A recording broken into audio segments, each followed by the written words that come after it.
Kitab Taqrib sudah kita pelajari sampai pada bab adab qadil hajah, adab-adab orang menunaikan hajat, buang air kecil atau buang air besar. Qala al-muallif rahimahullahu ta'ala wa nafa'ana bihi wa bi'ulumihi fid dharain amin. Wa yajtanibu, dan orang yang buang hajat itu menjauhi istiqbal al-qiblah, menghadap kiblat, wastidbaraha, dan juga membelakangi kiblat, fis sahra, pada padang pasir, maksudnya tempat yang terbuka, tidak harus padang pasir. Jadi buang hajat tidak boleh menghadap ke kiblat. Kalau orang Indonesia ke barat, karena kiblat kita Ka'bah di barat. Karena itu orang Indonesia kalau BAB, BAK menghadapnya ke arah selatan atau ke arah utara. Tidak boleh menghadap ke arah barat atau ke arah timur. Karena kalau ke arah barat berarti menghadap kiblat, ke arah timur berarti membelakangi kiblat. Tapi tidak bolehnya itu fis sahra, di tempat yang terbuka. Misalnya di pinggir kali atau di tengah hutan dan sebagainya. Kalau tempatnya tertutup seperti kita di rumah ada bangunan tertutup ya, di WC, di kakus, nah maka ini menghadap ke arah kiblat atau membelakangi nggak ada masalah. Memang masalah ini masalah khilafiyah, tetapi pendapat mazhab Syafi'i seperti ini ya, bahwa yang dilarang hanya di tempat yang terbuka. Meskipun demikian sangat bagus kalau kita meskipun di tempat yang tertutup tetapi tetap tidak menghadap atau membelakangi kiblat. Karena ada fadilahnya, yaitu kalau kita BAB atau BAK menghadap ke arah selatan atau utara, tidak ke arah kiblat, maka ini kita mendapatkan tambahan pahala dari Allah Subhanahu wa taala. Hadisnya sudah saya tampilkan dalam buku saya yang mungkin sudah disebar di sini juga ya, fadilah amal dulu pada tahun yang lalu. Maka tidak usah saya tampilkan lagi hadisnya. Wa yajtanibu, hendaklah menjauhi juga al-baula, kencing, wal ghaita dan BAB fil ma'ir raqidi, pada air yang diam, air yang tidak mengalir. Nah, maka air itu dibagi dua. Ada yang mengalir, ada yang tidak. Kalau airnya mengalir, maka kita pipisi nggak apa-apa. Kita BAB di situ nggak apa-apa. Kenapa? Najisnya akan hilang dengan sebab aliran. Tapi kalau airnya tidak mengalir, maka di sini dilarang kencing, dilarang BAB. Larangannya ini hukumnya haram atau makruh, tergantung. Kalau airnya sedikit, maka kencing di tempat tersebut hukumnya adalah haram. Kenapa haram? Karena akan menyebabkan airnya jadi najis. Misalnya kita masuk kamar kecil itu, ya, airnya kan sedikit itu, 1 bak saja. Nah, kita ngotor dimasukkan pada bak air, haram. Kenapa? Nanti akan najis itu, akan berubah baunya atau warnanya atau rasanya, najis. Tapi kalau airnya banyak, misalnya di danau, ya, di gelombang yang besar, nah maka kita kencing di situ hukumnya hanya makruh. Kenapa tidak sampai haram? Karena tidak menyebabkan airnya jadi najis, sehingga airnya masih bisa dipakai untuk wudhu, untuk mandi masih bisa. Lah kenapa makruh? Makruh karena membuat orang jadi jijik. Meskipun airnya banyak ya, besar, tapi kalau tahu kita kencing di situ, orang pasti merasa jijik. Misalnya di kolam renang, airnya banyak. Banyak itu maksudnya lebih dari 200 liter, 2 kullah. 1 kullah itu 100 liter, 2 kullah 200 liter. Airnya sudah 200 liter lebih, ini berarti air yang banyak. Dikencingi, tidak berubah karena kencingnya sedikit, tapi orang jadi jijik, maka menjadi makruh di situ. Wa tahta, dan dilarang di bawah asyajarati, pohon al-muthmirah yang berbuah. Ada pohon berbuah, kencing di bawahnya, nggak boleh. Kenapa? Buah ini kadang-kadang jatuh. Kalau jatuh kena kencing jadi najis, nggak bisa dimanfaatkan, jadi mubadzir. Nah, berarti kita penyebab mubadzir. Padahal Allah mengatakan mubadzir termasuk temannya setan. Nah, maka dilarang karena itu. Bagaimana kalau pohonnya tidak berbuah? Kalau tidak berbuah, masih ada lagi larangan, yaitu apa? Beliau mengatakan wafit thariq, pada jalan yang dilalui manusia, wadzil, dan pada naungan. Nah, maka kalau pohon tadi tidak berbuah, tapi dijadikan naungan oleh orang-orang, tidak boleh juga kencing di situ. Kenapa? Akan mengganggu. Orang biasanya bernaung di situ. Ketika dia bernaung, bau nggak enak, pesing, mengganggu kayak begini. Demikian juga jalan biasa dilalui orang, misalnya bawah jembatan, jembatan yang di atas jalan. Nah, maka orang-orang biasa lewat di situ. Kemudian kencing di bawah jembatan tersebut, setiap orang lewat akan mendapatkan baunya. Ini mengganggu kayak begini, nggak boleh.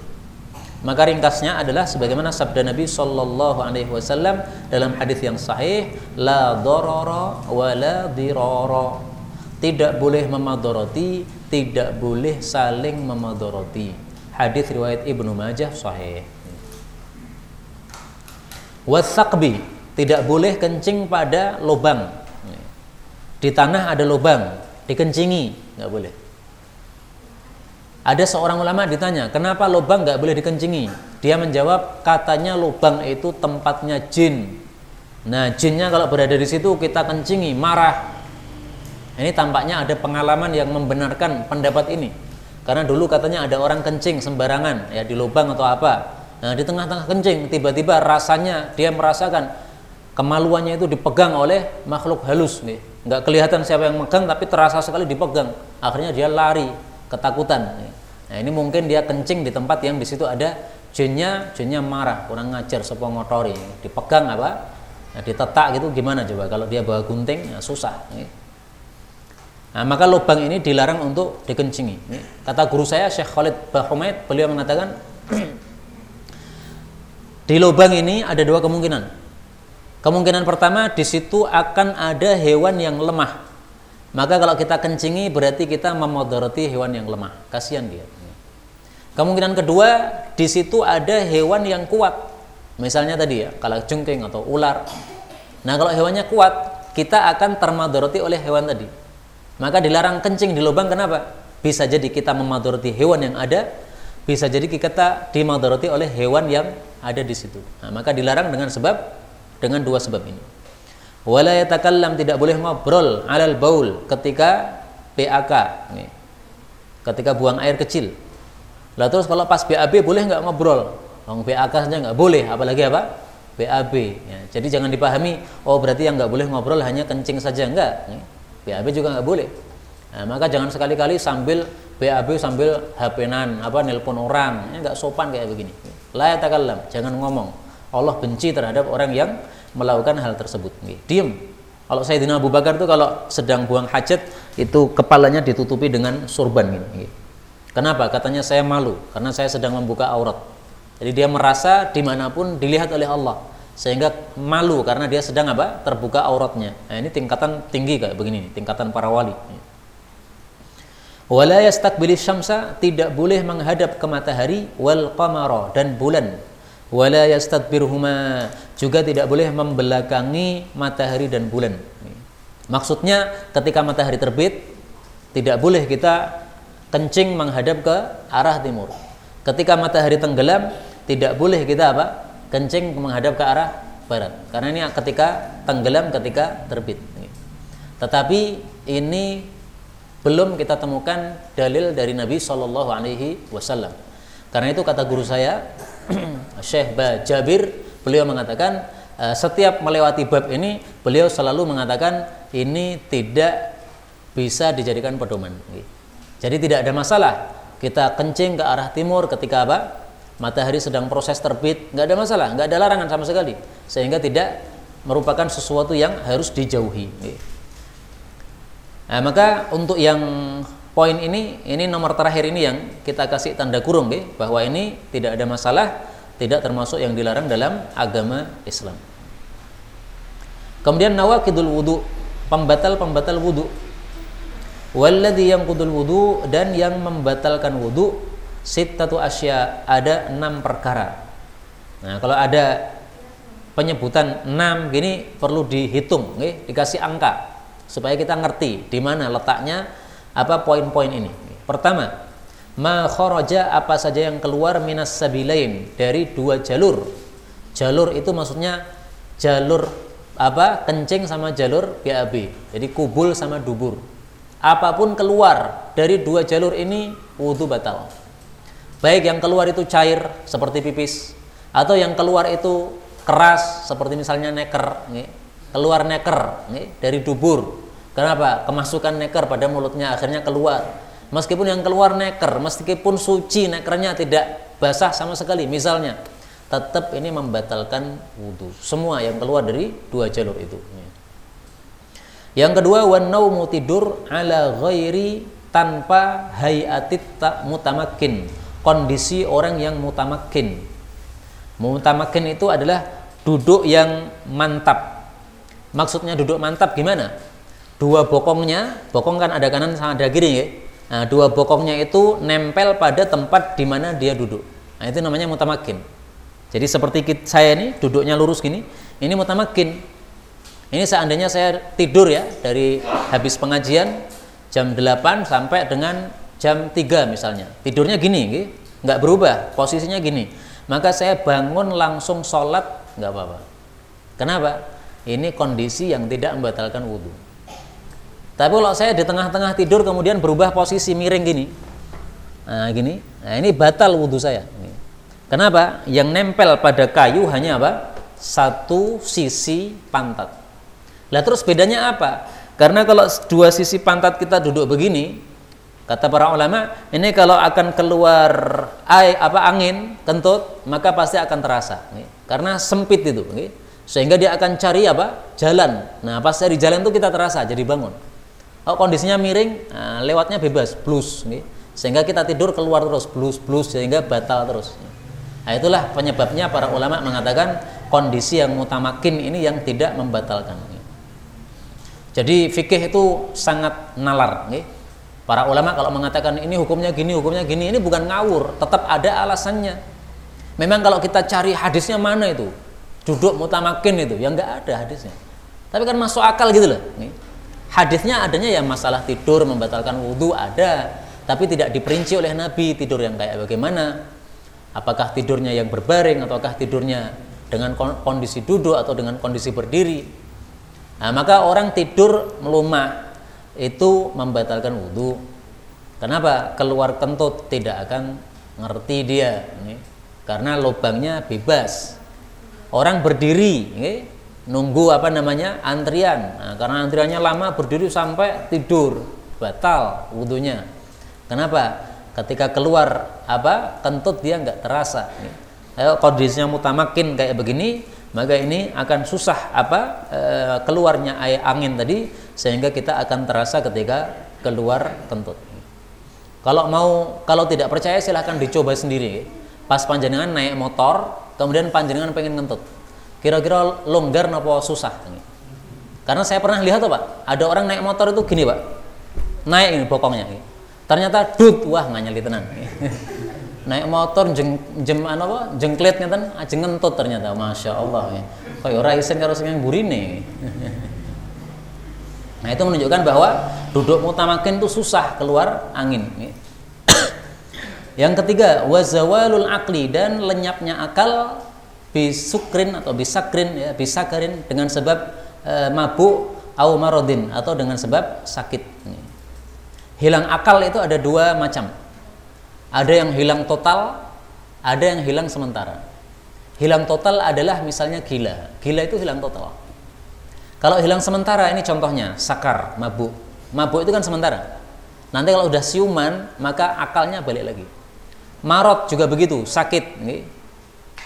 Misalnya orang yang pikun, pikun kadang-kadang muncul, kadang-kadang normal. Kalau belum parah, kadang muncul, kadang normal. Nah, pas muncul itu berarti pas hilang akalnya. Ini membatalkan wudhu. Maka kalau ada orang mabuk, kemudian setelah mabuk dia pengen sholat, nggak bisa. Oh saya tadi sebelum minum ciu saya sudah wudhu, batal wudhunya. Kenapa? Dia udah mabuk, wudhunya batal. Yang keempat, walam surrajuli, dan seseorang laki-laki menyentuh al-mar'atal ajnabiyata, wanita ajnabi, min ghairi hailin, tanpa pembatas. Misalnya seorang suami nyentuh istrinya. Istri itu termasuk ajnabi. Ajnabi itu apa sih? Ajnabi itu selain mahram. Mahram itu apa? Mahram itu yang selama-lamanya tidak boleh kita nikahi, itu mahram. Ibu itu mahram, anak perempuan itu mahram, mbak itu mahram, mbak kandung lagi, adik kandung mahram. Maka kalau salaman sama ibu nggak batal wudhu, Salaman sama mertua nggak batal wudu, tapi salaman sama istri batal apa? Wudu. Lah terus gimana? Istri saya sudah wudu, saya barusan pulang dari safar jauh, mosok nggak boleh salaman sama istri? Udah lama ini, 1 bulan saya safar nih. Nah, caranya salamannya pakai kain nih, salamannya tutupi kain, atau pakai tisu nih, salaman supaya tidak batal wudunya. Makanya di sini katakan min ghairi ha'il, yang tanpa pembatas. Dalilnya apa? Dalilnya dalam Al-Qur'an. Allah Subhanahu wa taala mengatakan aw lamastumun nisa. Ini ada 2 bacaan ya. Ada yang membaca lamastum, ada yang membaca lamastum. Kalau dibaca lamastum, nah, maka itu makna yang lebih tepat adalah jima. Jadi yang membatalkan apa? Wudu bukan menyentuh tapi jima. Itu kalau dibaca la panjang ya. Tapi kalau dibaca pendek lamastumun nisa, nah itu bisa dimaknai jima, bisa juga dimaknai menyentuh. Menyentuh ini. Lamasa menyentuh, lamastumun nisa, kalian menyentuh para wanita, membatalkan wudu. Memang nomor 4 ini masalah khilafiyah. Nah, sebagian ulama mengatakan tidak membatalkan wudu. Yang membatalkan itu jima. Karena apa? Karena Ibnu Abbas ketika membaca ayat ini, lamastumun nisa, kalian menyentuh wanita, beliau mengatakan huwal jima. Yang dimaksud di sini jima. Jadi menyentuh besar itu yang membatalkan wudu. Kalau hanya sentuh salaman nggak ada masalah, cium nggak ada masalah. Nah, ada lagi pendapat yang tengah-tengah, segini supaya adil. Menyentuh dibagi 2. Kalau menyentuhnya tanpa syahwat maka tidak membatalkan wudu. Tapi kalau menyentuhnya dengan syahwat membatalkan wudu. Salaman sama istri karena pulang dari kerja masuk rumah, insya Allah nggak batal wudu. Kenapa? Nggak syahwat, dari kerja aja. Tadi pagi udah ketemu, sore ketemu lagi karena pulang. Kalau 1 bulan sudah lama nggak ketemu, baru pulang safar, nah, nyentuh biasanya pakai syahwat ini. Apalagi nyentuhnya kenceng, wah ini biasanya ada syahwatnya ini. Nah, maka ini membatalkan wudu. Ini pendapat yang lain. Ada lagi pendapat yang mengatakan menyentuh itu dibagi 2. Kalau menyentuhnya biasa, tidak membatalkan wudu. Kalau menyentuhnya ganas, nah itu membatalkan wudu. Misalnya nyentuh bagian-bagian tertentu dengan ganas, nah itu baru membatalkan apa? Wudu. Semacam-macam lah pendapat dalam hal ini. Tapi kita sekarang ini mempelajari mazhab Syafi'i bahwa menyentuhnya laki-laki kepada perempuan ajnabi termasuk istri, kalau tidak ada pembatasnya, baik itu menyentuh pakai syahwat atau tanpa syahwat, atau ganas atau tidak ganas, sama saja, semuanya membatalkan apa? Wudu. Nah, supaya tidak membatalkan wudu, jangan sentuh secara langsung, sentuhnya di balik kain. Nah, kalau nyablek gini nggak apa-apa. Tapi kalau salaman, nah, sentuh kulit dengan kulit batal. Yang kelima, wamassu, dan menyentuh, mohon maaf, ar-rajul, laki-laki dewasa, al-mar'ah, perempuan dewasa. Itu terjemahnya secara tekstual. Tetapi ini tidak harus dewasa. Laki-laki yang sudah usia ada syahwat, perempuan yang sudah usia bisa memberi syahwat, itu sudah termasuk. Misalnya anak SD, kelas 6 SD, udah kelihatan cantiknya, bodinya udah kelihatan, udah menimbulkan syahwat. Nah, itu kalau disentuh membatalkan apa? Wudu. Menurut mazhab apa? Syafi'i. Karena apa? Karena dia sudah menimbulkan syahwat. Tapi kalau bayi kecil nggak apa-apa. Jadi misalnya kita punya tetangga, anaknya bayi perempuan, cilik, nggak menimbulkan syahwat sama sekali. Nah, pas dia nangis kita gendong, padahal kita sudah wudu, nyentuh nih, gendong nih, nggak ada masalah. Kenapa? Ini cewek cilik, nggak ada muncul syahwat sama sekali. Kalau saya digendong kelas 6, nah ini batal wudu nih. Yang kelima, wamassu, dan menyentuh farjil adami, kemaluan manusia, bibatinil kafi, dengan bagian dalam dari telapak tangan. Telapak tangan ada bagian dalam, ada bagian luar. Kalau nyentuhnya dengan bagian dalam pada farji, maka ini membatalkan wudu. Farji itu apa? Farji itu zakar, kemaluan, baik laki-laki maupun perempuan. Baik itu farjinya sendiri atau farjinya orang lain. Ibu-ibu nyawi'i anaknya, titiknya dia pegang, tangan kiri, titiknya dia pegang, wudunya batal. Kenapa? Karena titiknya tadi termasuk farjil adami, ya, farjinya manusia. Kalau farjinya ayam nggak apa-apa, Pak. Misalnya panjenengan ke ada toh nggih orang jualan dubur ayam niku nggih. Nah ini panjenengan sentuh nggak batal wudunya. Panjenengan sentuh berapa kali pun tidak batal wudunya karena bukan adami, bukan manusia. Dan itu yang membatalkan itu kalau bibatinil kaf, telapak tangan dalam. Kalau telapak tangan luar sini nggak batalkan. Nah maka kalau sudah wudu gatel garuknya pakai ini, nggih. Ngeten nggih. Ampun ngeten nggih. Nah, ini nanti apa? Batal wudunya. Yang keenam, wa massu dan menyentuh halaqati duburihi, lingkaran duburnya. Alal jadid menurut pendapat Imam Syafi'i yang baru, ya. Jadi Imam Syafi'i punya qaul jadid, pendapat baru, punya qaul qadim, pendapat kuno. Jadid itu baru, qadim itu kuno. Nah, maka ini istilah perlu kita hafal, ya.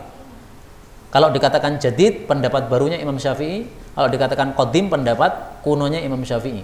Nah, menurut pendapat barunya Imam Syafi'i, menyentuh lingkaran dubur ini membatalkan wudu.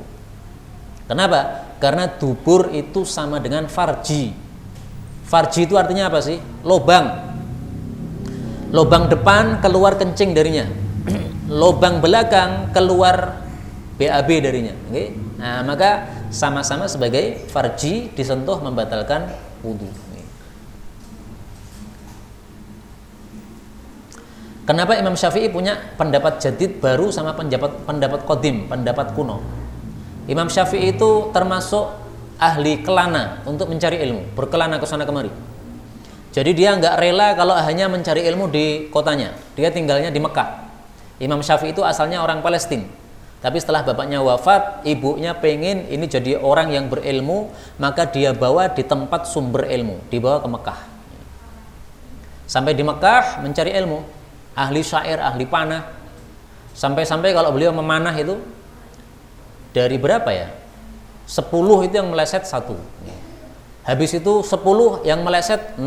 100 anak panah yang meleset 0. Sampai begitu Imam Syafi'i. Jadi memang beliau cerdas dalam segala hal. Dalam ilmu cerdas, dalam manah cerdas, dalam berkuda cerdas, segala macam. Maka Imam Syafi'i ini laku mazhabnya karena memang beliau kecerdasannya di atas rata-rata. Nah, Imam Syafi'i berkelana dari Mekah menuju ke Madinah, cari ilmu sama Imam Malik. Sudah khatam sama Imam Malik, nggak terima, dia masih cari ilmu lagi ke Kufah. Kemudian tinggal di sana. Kemudian ngaji sama murid-muridnya Abu Hanifah, cari ilmu.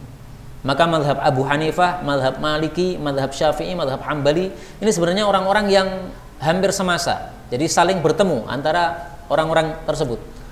Nah, kemudian Imam Syafi'i setelah itu pindah lagi ke Mesir. Nah, ketika beliau sudah pindah ke Mesir, itulah yang disebut sebagai Al-Jadid, pendapat baru, yaitu setelah tinggal di mana? Di Mesir. Adapun pendapat lama, yaitu dulu, ketika sebelum pindah di Mesir, dia tinggal di negara Kufah, di Baghdad atau di Kufah. Tapi kemudian Al-Ghusl, bab baru, bab tentang mandi. Yang dimaksud mandi dalam bab fikih itu adalah mandi besar atau istilah kita mandi junub. Jadi bukan mandi harian itu. Lah bedanya apa? Kalau mandi harian tidak basah semua tubuh. Biasanya terutama laki-laki, nah itu kepalanya tidak apa? Dibasahi. Nah, mungkin juga perempuan karena rambutnya lebih panjang. Dibasahi susah. Kalau orang gundul lah mungkin setiap hari di kepalanya dibasahi. Tapi yang biasa kayak kita, nah itu biasanya kepala nggak dibasahi. Nah, kalau mandi junub itu semuanya harus basah dari atas sampai bawah. Beliau mengatakan mujibatul ghusli, penyebab wajibnya mandi. Ini boleh dibaca ghusli, boleh dibaca ghasli. Walladzi dan yang yujibul ghusla, mewajibkan mandi. Sittatu asya, ada 6 perkara. Salah satu 3 perkara. Tashtariku fiha, berserikat padanya ar-rijal wan nisa, laki-laki sama perempuan. Wahia, dan dia adalah 1. Iltiqa'u, bertemunya al-khitanain, 2 khitan. Maksudnya jima. Khitan itu apa sih? Khitan itu memotong satu bagian dari kemaluan. Kalau perempuan dipotong ujung klitorisnya. Kalau laki-laki dipotong ujung dari kulit yang menutupi kepala zakar. Kalau udah dipotong maka kulitnya akan terbuka sehingga akan tampak bagian dalamnya. Nah, kalau sudah berjumpa antara tempat yang di khitan tadi, berjumpa yaitu hubungan intim, maka itulah yang menyebabkan wajib untuk mandi. Meskipun tidak keluar mani. Dan ini sepakat para ulama, tidak ada perselisihan pendapat. Memang dulu ada yang berpendapat, jima nggak masalah, kalau tidak keluar mani tidak usah mandi, cukup wudhu. Tapi itu dulu perselisihan pendapat. Sekarang sudah nggak ada perselisihan pendapat. Semua ulama sepakat bahwa kalau sudah hubungan intim maka wajib untuk mandi junub. Yang kedua, wa ingzalul mani, mengeluarkan mani. Baik secara sengaja maupun tidak sengaja, batal wudhunya dan wajib mandi. Contoh sengaja hubungan intim. Contoh tidak sengaja tidur kemudian mimpi basah, tidak sengaja. Kita nggak ngerti, tiba-tiba bangun loh, kok basah? Nggak teringat saya mimpi apa, nggak teringat. Tapi bawahnya kalau basah dan kita tahu yang keluar adalah mani, maka itu berarti wajib mandi. Tetapi kalau kita ragu-ragu, ini mani atau bukan? Kok kayaknya bukan kayaknya, mani nggak kayak begini ya. Masing-masing laki-laki kan tahu kan mani kayak apa. Nah ini dia nggak ngerti. Nah, maka ini dihukumi menurut sebagian ulama bukan mani, tapi itu namanya wadi. Sehingga tidak wajib mandi. Contoh yang pernah saya alami sendiri, kalau saya ikut daurah di tempat-tempat yang dingin, di pegunungan, kadang-kadang saking dinginnya itu tiba-tiba bangun tidur saya basah dan saya merasa tidak bermimpi apa-apa. Dan ketika saya lihat airnya, cairan yang keluar, ini menurut saya bukan mani ini. Baunya mani kan berbeda dengan yang lain. Nah, dalam kondisi itu saya tidak wajib mandi. Wajibnya apa? Ganti celana karena sudah najis, kemudian mencuci yang bagian tempat najis, kemudian wudhu. Selesai. Alhamdulillah. Coba wajib mandi susah di tempat yang dingin, bukan di rumah kita sendiri. Cari air hangat susah. Kalau di rumah sendiri kedinginan hidupkan kompor, selesai. Kita mandi dengan air hangat. Tapi ini di tempat yang lain. Nah, maka alhamdulillah dalam hal ini para ulama sudah menjelaskan sama kita. Kalau itu bukan mani atau kita ragu-ragu ini mani atau bukan, ya nggak jelas, maka dihukumi bukan mani sehingga tidak ada kewajiban untuk mandi. Kemudian yang ketiga, wal mautu, dan kematian. Nah, maka mati ini menyebabkan apa? Wajib mandi. Karena itu sebagian orang yang merasa mau mati, akhirnya dia mandi dulu sebelum mati. Tetap setelah mati wajib untuk apa? Dimandikan. Kenapa? Karena dia mandinya sebelum mati. Sementara mati itu penyebab wajib mandi. Ada seorang syekh di Mesir, namanya Syekh Keshek. Nah, Syekh Keshek. Beliau ini wafatnya pada waktu duha, sebelum beliau khutbah Jumat. Beliau merasa ini kayaknya mau wafat ini. Maka beliau kemudian mandi. Setelah mandi bersih, kemudian beliau sholat duha. Ketika beliau sujud, maka sujudnya lama sekali, anaknya curiga, akhirnya dipegang, sudah wafat. Nah, wafat dalam kondisi sudah mandi, dalam kondisi sujud. Dan itu karena dia selalu berdoa kepada Allah, ya Allah saya matikan dalam kondisi sujud, dikabulkan oleh Allah Subhanahu wa Ta'ala. Subhanallah. Nah, ini doa yang bagus. Kita minta supaya kita nanti semuanya mendapatkan mati dalam keadaan husnul khatimah. Amin ya rabbal alamin. Nah, meskipun beliau sudah mandi, tetap wajib dimandikan. Kenapa? Mati. Tapi karena dia nggak bisa apa-apa, kewajiban ini dilakukan oleh orang yang masih hidup, dimandikan. Seandainya dia masih bisa mandi, ya dia mandi sendiri. Tapi karena nggak bisa, dimandikan. Sudah 3, ketemu khitan, mani keluar, mati. Wa salasatun, dan ada 3 lagi, yakhtassu bihan nisa, yang khusus dengannya para wanita. Wahia, dia adalah satu al-haidu, darah haid. Maksudnya kalau sudah selesai dari haid wajib mandi. Yang kedua, wan nifas, darah nifas. Maksudnya kalau sudah selesai nifas wajib mandi. Wal wiladah, dan melahirkan bayi, melahirkan anak, wajib mandi. Ini semuanya khusus para wanita. Haid biasanya datang setiap bulan. Ada yang 6 hari, ada yang 7 hari, ada yang lebih, ada yang kurang, tergantung haid masing-masing. Minimal haid dalam mazhab Syafi'i 1 hari 1 malam, minimal haid. Nah, maka kalau haid 1 hari 1 malam, nah ini sudah sah sebagai haid. dia wajib untuk mandi junub setelah itu. Habis itu suci selama 29 hari, nggak apa-apa. Sebagian orang ada yang begitu. Ada juga yang haidnya apa? Banyak, 10 hari atau 20 hari. Nah, 10 harinya suci, nggak ada masalah. Pokoknya selesai haid mandi. Nifas, darah yang keluar setelah melahirkan menurut mazhab Syafi'i. Maka kalau keluarnya sebelum melahirkan, bukan darah nifas. Darah apa itu? Darah rusak. Mazhab Syafi'i dong, ya. Kita nggak bicara mazhab lain. Setelah melahirkan, meskipun itu sesar atau normal, sama aja. Pokoknya melahirkan keluar darah, nifas namanya. Darah berhenti, wajib mandi. Tapi darah nifas, menurut mazhab Syafi'i, maksimal 60 hari. Kalau sudah lebih 60 hari, ya 61 hari masih keluar darah, itu bukan darah nifas. Karena maksimalnya 60. Wah, ini keluarnya sampai 100 hari.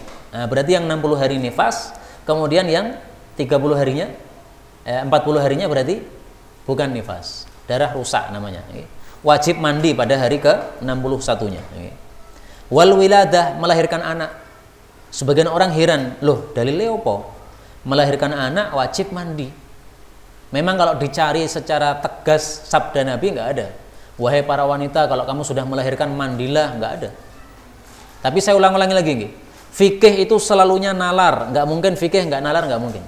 Para ulama itu bukan orang biasa, mereka orang-orang cerdas mereka. Bahkan sampai hari ini saya kesimpulannya belum berubah bahwa ilmu yang paling jos menurut saya adalah ilmu fikih. Kenapa? Karena ilmu fikih itu mencerdaskan kita. Para ulama itu kalau ngomong itu selalu ada dasarnya. Ulama ahli fikih ini hukumnya gini, hukumnya gini. Oh, alasannya begini, alasannya begini. Selalu ada dasarnya. Termasuk di sini wiladah, melahirkan anak kok diwajibkan mandi? Mereka katakan karena anak itu terbuat dari mani. Maka ketika engkau melahirkan anak, ini berarti keluar mani dari kamu. Maninya sudah jendel jadi anak. Nah, sebagaimana keluar mani nomor 2 ini tadi adalah menyebabkan wajib mandi, maka lahiran pun juga menyebabkan apa? Wajib mandi. Isra cocok nih untuk nopo-nopo. Yang penting ini dasarnya para ulama mengatakan. Jadi ulama nggak ngawur. Saya tidak mengatakan ini wajib disetujui, enggak. Kita hanya menjelaskan fikih mazhab Syafi'i kayak begini. Nanti kalau belajar mazhab Hanafi, mazhab Maliki, mazhab Hambali berbeda, nggak ada masalah berbeda. Namanya fikih itu ijtihad. Kalau fikih kok nggak ada perbedaan ya ora seru. Semua fikih podo kabeh, ora seru kata niku. Tidak mencerdaskan. Justru perbedaan ini menyebabkan mencerdaskan. Loh, kenapa mazhab Syafi'i ngomong kayak gini? Kenapa mazhab Hambali mengatakan begini? Nah, cerdas kita, suruh mikir. Otaknya mubeng terus. Tapi kemudian bab berikutnya faraidul ghusli, ya. Yang wajib-wajib di dalam mandi ini. Wa faraidul ghusli, dan kewajiban-kewajiban dalam mandi, salah satu asya, ada 3 perkara saja. 1 an-niyatu, niat. Yang kedua izalatun najasati, menghilangkan najis, in kanat ala badani, kalau najis itu ada pada tubuhnya. Yang ketiga wa isalul ma, dan menyampaikan air ila jami'is sya'ar, ke seluruh bulu atau rambut, wal basyarah, dan kulit. Nah, jadi dalam mandi junub yang wajib hanya 3 perkara ini. 1 niat. Maka kalau tidak ada niatan untuk mandi junub, maka belum sah. Misalnya, panjenengan setelah junub kemudian tidak langsung mandi, habis itu kerja, nah, kemudian setelah itu panjenengan mandi habis kerja, semuanya kotor gara-gara kerja, akhirnya mandi keramas, semuanya basah dari atas sampai bawah. Selesai mandi, panjenengan baru teringat, wah iya, tadi saya junub. Tapi pas mandi keramas belum niatan untuk mandi junub, belum sah. Panjenengan masih junub, nggak bisa diniatkan akhir, ya. Tak niatkan akhir, tidak bisa bismillah ya awwalahu wa akhirahu, nggak bisa. Ya. Harus masuk lagi kamar mandi, mandi lagi. Karena itu disunahkan orang kalau junub segera apa? Mandi. Karena kalau nggak segera mandi dikhawatirkan lupa, sampai lupanya kebablasan. Misalnya orang lupa akhirnya sholat duhur, asar, maghrib, isya, Setelah isya baru teringat, ya Allah, tadi pagi duha saya junub sama istri, nggak mandi-mandi, akhirnya lupa. Sholatnya harus diulangi nih, duhur, asar, maghrib, isya, jadi utang. Nah, makanya segera dibereskan junubnya dengan mandi. Niat. Nah, niatnya apa? Niat mandi junub, atau niat untuk menghilangkan hadas besar, atau niat untuk mau sholat, ya nggak apa-apa. Pokoknya niat untuk apa? Melakukan syariat mandi ini. Kemudian menghilangkan najis. Jadi misalnya di tubuh kita ada najis. Mazhab Maliki itu mengatakan mani najis. Nah, berarti maninya harus apa? Dibersihkan. Kalau mazhab Syafi'i enggak, mani enggak najis. Sehingga seandainya selesai mandi ternyata mani masih ada nempel di tubuh kita, ya enggak apa-apa. Yang penting sudah apa? Sudah mandi. Sudah apa? Basah seluruh tubuh. Nah, maka yang ketiga ini kewajibannya adalah air sampai ke semua anggota tubuh kita, dari atas kepala sampai bawah kaki, sehingga tidak harus mandi jenabat itu urut, cuci tangan dulu, apa, basuh kemaluan dulu, setelah itu baru gosokkan tangan pada tanah atau pada tembok, habis itu kemudian apa namanya wudu. Habis wudu kemudian membasuh kepala, habis membasuh kepala baru mandi besar. Enggak wajib urut kayak begitu. Yang wajib semuanya basah selesai. Maka para ulama katakan seandainya nyemplung kolam renang dengan niatan mandi junub, sah. Panjenengan kaya punya kolam renang di rumah, nah, junub kademen, karena apa? Pas musim dingin, udah mandinya mandi minimalis saja. Bismillah, saya mau mandi junub, nyemplung, plung, bles, ambles, semuanya tubuh ambles gitu, keluar lagi, udah langsung anduan, sudah sah, junubnya hilang. Penak Pak, penak. Makanya fikih ini menurut saya sangat bagus sekali, karena fikih ini berkaitan dengan keseharian kita. Semua amalan keseharian kita itu ada hukum-hukum fikihnya.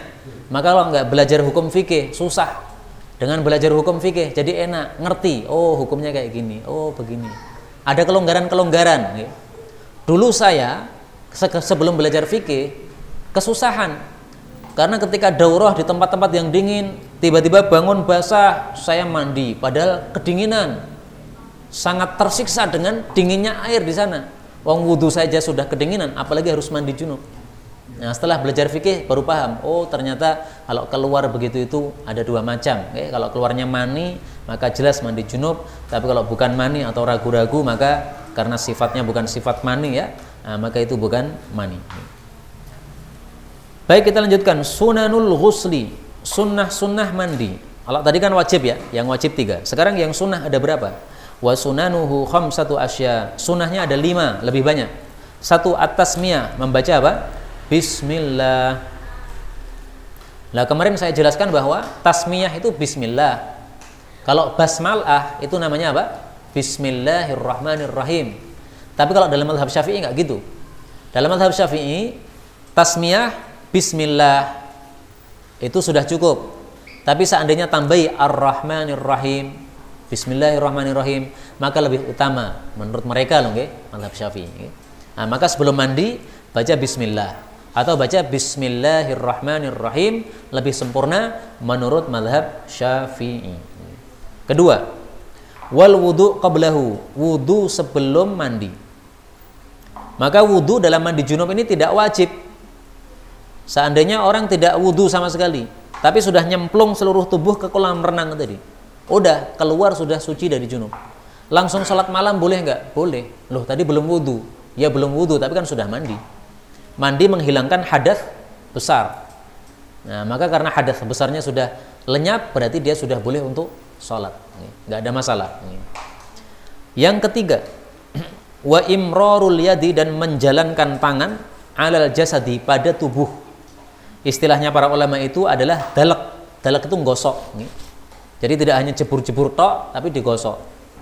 Nah kalau kita biasanya kan pakai sabun toh, nah, setelah pakai sabun pasti kita gosok, itu namanya dalak atau imror. Yang keempat, wal muwalat, ini kurang alif tambahi sendiri. Wal muwalat, dan berkesinambungan.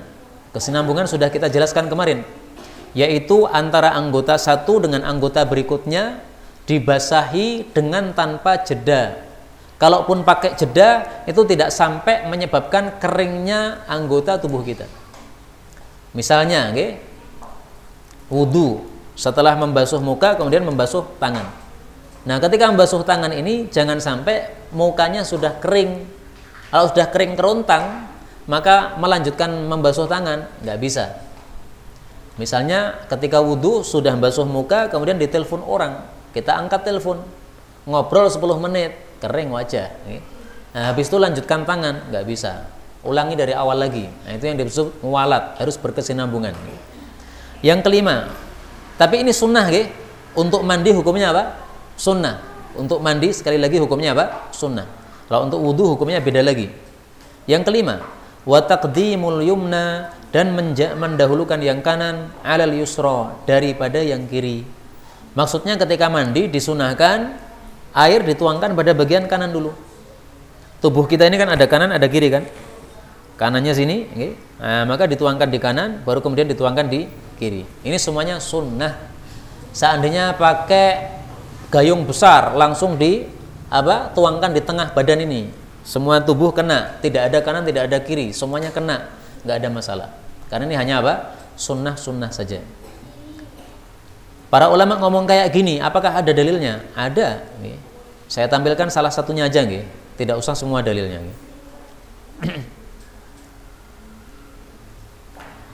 Karena Rasulullah sallallahu alaihi wasallam adalah Nabi, la yatawadda, tidak wudu lagi, ba'dal ghusli, setelah mandi. Hadits riwayat Tirmidzi hasan. Jadi mandi selesai, apakah wajib wudu? Enggak wajib. Sunnahnya memang wudu dulu sebelum mandi, itu kan sunnah. Sunnahnya memang bersihkan kemaluan dulu sebelum wudu, itu sunnah.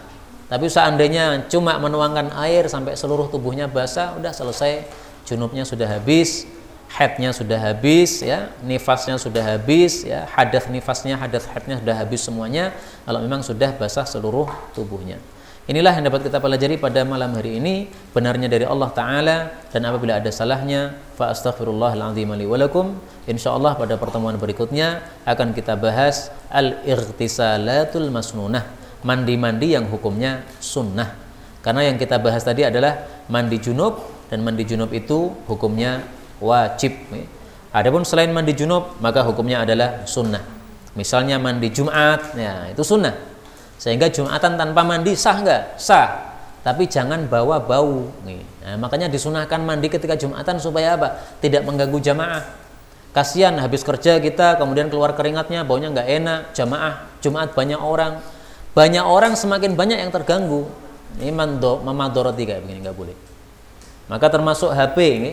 Kalau pas sholat HP-nya berbunyi seperti sekarang ini berbunyi kan ini. Nah, dimatikan.